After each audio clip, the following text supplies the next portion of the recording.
もしもしボス、we have a problem. There is a hot goth pirate after me, and his titties are so popping, he needs a safety belt to keep them strapped in. What do I do? Oh my god, oh lord, here he comes!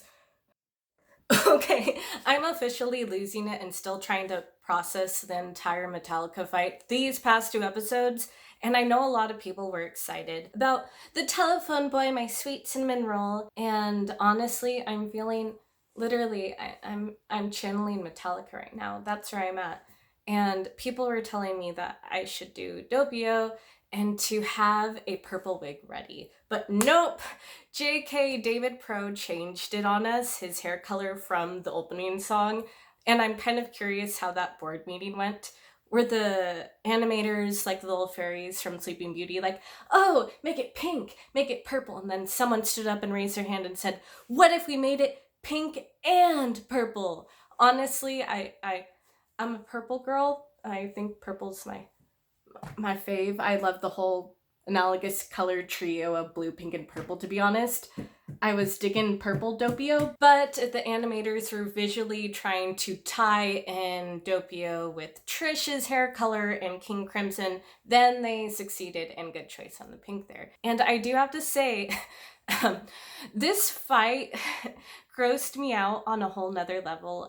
Normally, I love horror seinen. I literally read Junji Ito for bedtime stories. It's my bread and jam, and the only story in Junji Ito that bothers me is Dissection Girl, because it touches upon a very specific medical phobia of mine, which relates to like needles and medical scalpels to the point where I have to be medicated with diazepam if I'm going to get a procedure done.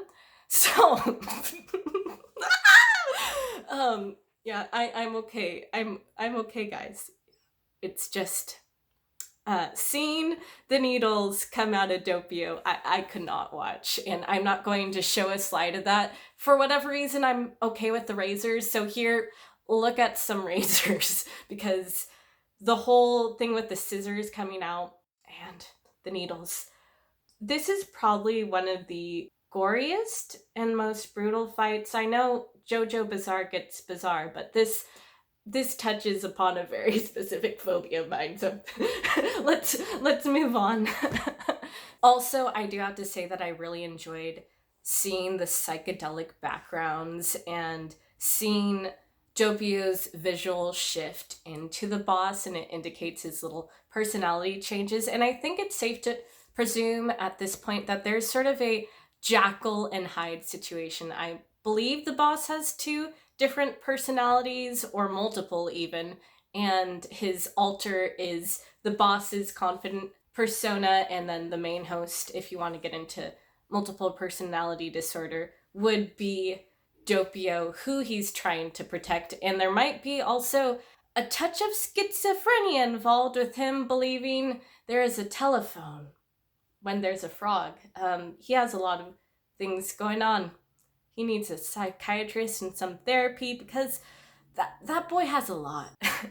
And one, he put his mom under the floorboard, sewed her mouth shut, and kept her there for years, and then he just flipped out on the taxi driver. So at least he's kind to bugs and tries to save them, so he has that going for him. I know a lot of people were excited to see Doppio, and he's a fascinating character, but honestly, I'm too distracted right now by this absolute unit over here. His bara titties are so huge, they blot out the sun. You know that picture of the black hole from the other week? That was just Risotto flexing at us. How is this man real?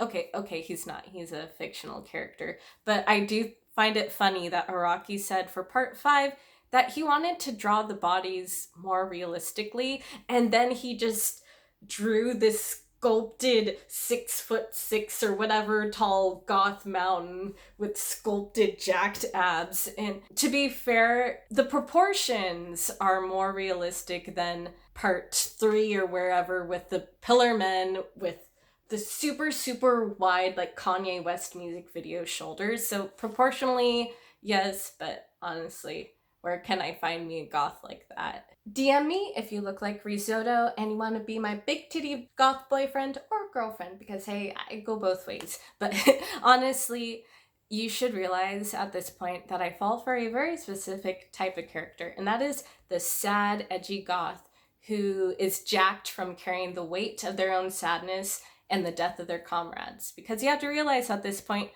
Risotto has lost all of La Squadra, and we finally seen him breaking out of his shell, because usually he's stoic, but we see him smiling and it looks like he's crying because he's about to get revenge. He's waited years for this, and just when it looks like he's about to be triumphant, and I'm like, yeah, boy, Metallica, go get him, get Doppio, get the boss, get him, boy. And then Aerosmith comes and shoots him from behind, and like the entire color palette fades to gray, and my heart just drops there.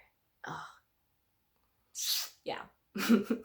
I'm sad and mad simultaneously. I do feel like, yes, there was foreshadowing and build-up, but it almost felt too soon for his character.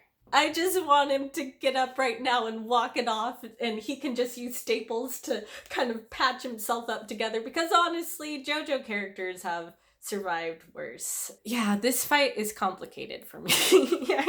I'm mad about the ending, but visually, this is one of the best fights. The art direction was amazing. Like, I forget the specific art director for episode 27, but he had so much fun like doing visual intense close-ups on shots, and we got to see a lot of interesting textured backgrounds like with swirling blood patterns, and it's kind of reminiscent and a nice homage to Metallica's Local album. And Metallica itself is a really cool, or should I say metal stand. If you think about it, Risotto, he's basically like Magneto, because he can manipulate and control iron, and he uses it to like camouflage himself and just peace out. And he also gives us this biology lesson about what happens to your body if it doesn't get enough iron. Basically, your body isn't able to provide oxygen to your brain, and you kind of, is it asphyxiate? Or so it's asphyxiate. So basically, yeah, that happened. But in the end, that came to bite him in the butt because of Aerosmith. Yeah, I was like, stop shooting holes in my goth. Stop it, Narancia. He can't really control Aerosmith because it's on autopilot. That's a shame. I just kind of wanted them to team up with Risotto and fight the boss together, and Doppio and Risotto could have teamed up in goth solidarity. But hey, we can't have nice things. I think sadness is ahead.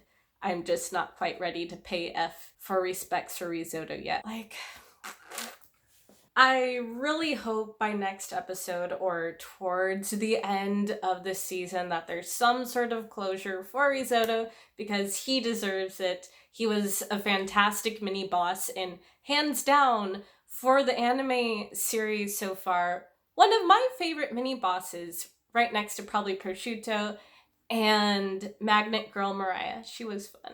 Alright, those are my thoughts on the Metallica fight in the past 2 episodes. Let me know what you thought about it, and Risotto and Doppio down below. And don't worry if I seem a little bit lower energy, or if I'm a little off the wall right now.